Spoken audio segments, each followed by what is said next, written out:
Hello కల్పన, ఎవరు కావాలి? అభి కావాలి. కల్పన, నువ్వే కావాలి. నేను మీ అక్కనమ్మా. నీ కళ్ళ ముందుకొచ్చి కూడా మీ అక్కనని చెప్పుకోలేకపోయినా దౌర్భాగ్యరాలి. హలో అభి, ఒక్కసారి ఇక్కడికి వచ్చాడవా? నీకు సిగ్గు లేదు? లేదు. నువ్వు స్వార్థాన్ని విన్నా కాదు. నీ అంత బరి తెగించిన అర్థాన్ని ప్రపంచంలో తోరచబడలేదు. నిజమే, కానీ ఇంకో నిజం తెలిస్తే ఇలాంటి రాక్షసి ప్రపంచంలోనే ఉండదనుకుంటావు. ఏమిటది? ఒక్కసారి ఇంటికి రా, చెప్తాను. నేను రాను రాను రాను. మళ్ళీ ఎప్పుడు ఫోన్ చేయదు ఇక్కడ. ఇదే నా చివరి కోరిక, ఇదే నా ఆఖరి కోరిక కూడా. అభి, నీకో నిజం చెప్పాలి. నా గురించి కాదు, నువ్వు పెళ్లి చేసుకోబోయే కల్పన అక్క గురించి. కల్పన అక్క గురించి?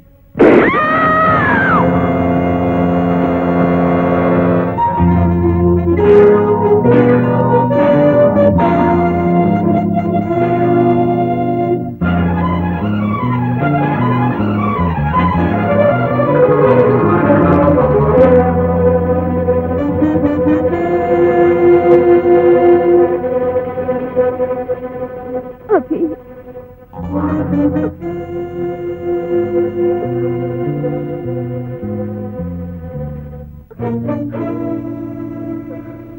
అభి, నువ్వు వస్తావనుకోలేదు. పాపానికి శిక్ష పడాలి, పడింది. వద్దు, నన్ను ఇలాగే పట్టుకో. నీ ఒళ్ళో నన్ను ఇలాగే ఉండని. Hello, police station. కల్పన మీ చెల్లిలా?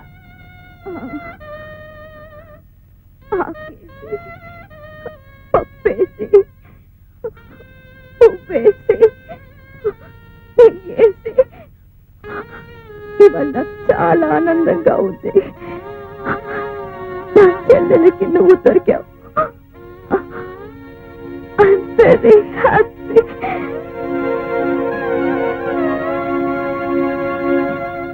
తారా, తారా, తారా.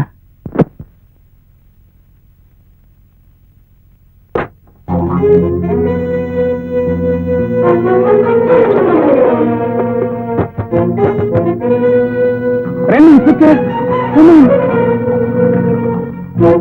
రండి ఇన్స్పెక్టర్, రండి. చూసారా నా భార్య? ఏమిటి, ఏమైంది? హత్య చేశారు. ఎవరిని? మీ అక్కనే. అక్క? అక్కెవరు? తారా. తారా మా అక్క? మరి హత్య ఎవరు చేశారు? ఎవరో చేశారు, కానీ తెలివిగా నా మీద నెట్టారు. ఎవరు? బహుశా భర్త చేసి ఉంటాడు. తలుపు తీయద్దు, పోలీసులు అంతలోకి వస్తున్నారు. దొరకకుండా పారిపోదాం అనుకుంటున్నారా? పారిపోవాలి. పారిపోతే మీరే హంతకులని నిర్ధారణ చేసుకుంటారు. దొరికితే నేనే హంతకులను శిక్షిస్తాను. మీరు కాదుగా?